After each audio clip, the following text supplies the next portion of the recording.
Good morning students आज हम पढ़ेंगे अपनी संस्कृतम पाठ्य पुस्तक से पंचमा पाठा धातु परिचय। बच्चों, हिंदी में जिन शब्दों से किसी कार्य के होने या करने का बोध हो उन्हें क्रिया कहते हैं, जैसे खाना, पीना, हंसना, पढ़ना इत्यादि। बच्चों, संस्कृत में इन क्रियाओं के मूल रूप को हम धातु कहते हैं। मूल रूप क्या होते हैं? जैसे खाना क्रिया के लिए इसका मूल रूप क्या है? खाद्य। खाद्य शब्द से ही खाना शब्द बना है। यह खाना शब्द का धातु रूप कहलाता है। इसी तरह बच्चों, पढ़ना क्रिया के लिए इसका धातु रूप क्या होगा? पठ धातु। हंसना के लिए हस धातु। जाना के लिए गम या गच्छ धातु। देखना के लिए दृश्य या पश्य धातु। नमस्कार करना शब्द के लिए नम धातु। दौड़ना शब्द के लिए धाव धातु। बच्चों, हिंदी में पुल्लिंग और स्त्रीलिंग शब्दों के लिए हम भिन्न भिन्न क्रियाओं का प्रयोग करते हैं, परंतु संस्कृत में क्रिया का एक ही रूप धातुओं के तीनों लिंगों में एक समान चलते हैं। हमने संस्कृत में आप सभी को बताया है, लिंग 3 होते हैं संस्कृत में। कौन कौन से? स्त्रीलिंग, पुल्लिंग और नपुंसकलिंग। तो इन तीनों लिंगों में क्रिया धातु के तीनों रूप एक समान चलते हैं। हमें अलग अलग लिंगों के लिए भिन्न भिन्न क्रियाओं का प्रयोग नहीं करना पड़ता है। बच्चों, क्रिया जिस समय की जाती है वह काल कहलाता है। काल अर्थात समय। हिंदी भाषा के समान संस्कृत में भी काल के 3 भेद होते हैं। हिंदी भाषा में कौन कौन से होते हैं काल? 3 काल होते हैं: वर्तमान काल, भविष्यत काल और भूतकाल। इसी तरह बच्चों, संस्कृत में इन्हीं काल को हम संस्कृत में कहते हैं। वर्तमान काल को क्या कहते हैं? लट लकार। भविष्यत काल को लिट लकार और भूतकाल को लंग लकार। वर्तमान काल किसे कहते हैं? वर्तमान काल अर्थात जो समय चल रहा हो।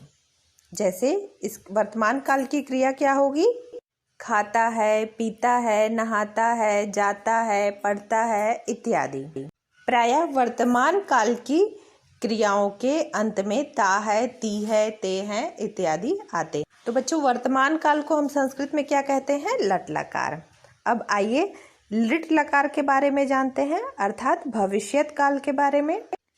जो कार्य हम आने वाले समय में करते हैं अर्थात भविष्य में करते हैं, उन क्रियाओं को, उन कार्यों को हम लिट लकार की श्रेणी में रखते हैं, अर्थात कि भविष्यत काल की श्रेणी में रखते हैं। ये क्रिया शब्द कैसे होते हैं? जैसे खाएंगे, पिएंगे, नहाएंगे, पढ़ेंगे। तो बच्चों, प्रायः इन क्रियाओं का अंत जो होता है वो गा, गी, गे इत्यादि से होता है। अब आइए भूतकाल अर्थात लंग लकार के बारे में जानते हैं। बच्चों, जो कार्य हो चुका हो वह भूतकाल की श्रेणी में आता है। जैसे वह खाना खा चुका है, मैंने पुस्तक पढ़ ली है, वह विद्यालय गया है, पेड़ से पत्ते गिर चुके हैं।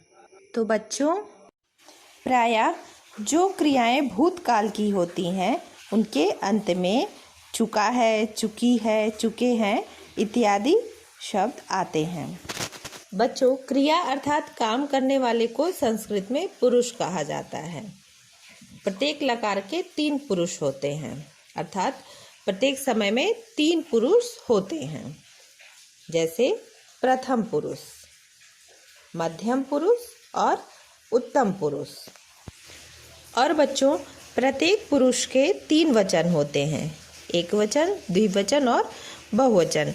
इस प्रकार प्रत्येक लकार के 9 रूप होते हैं।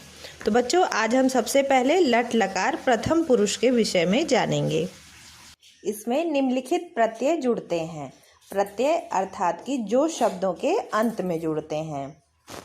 जैसे बच्चों, एक वचन में अति प्रत्यय जुड़ता है और द्विवचन में अतः प्रत्यय जुड़ता है और बहुवचन में अंति प्रत्यय जुड़ता है।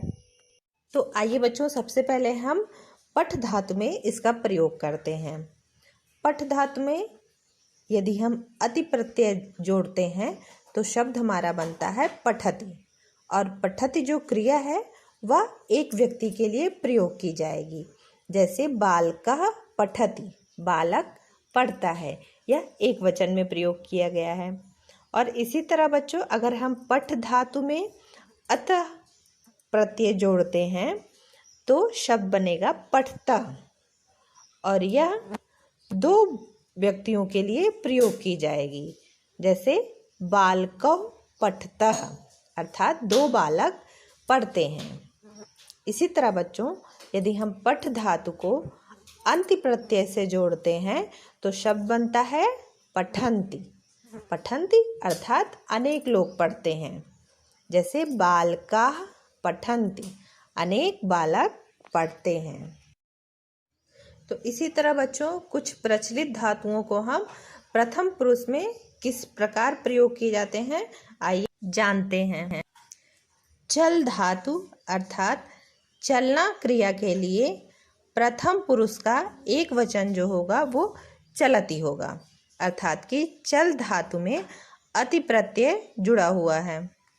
और द्विवचन में चलता, चल धातु में अतः प्रत्यय जुड़ा हुआ है। इसी तरह बहुवचन में अंति प्रत्यय अर्थात चलन्ति, चल धातु में अंति प्रत्यय जुड़ा हुआ है, चलन्ति, यह बहुवचन रूप में प्रयोग किया जाएगा। तो बच्चों आइए पढ़ते हैं।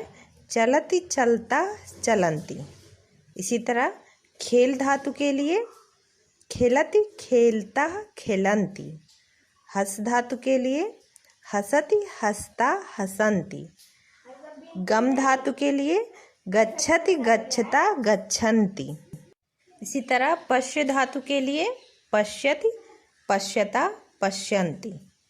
नम धातु के लिए नमति नमता नमन्ति। धाव धातु के लिए धावति धावता धावन्ति।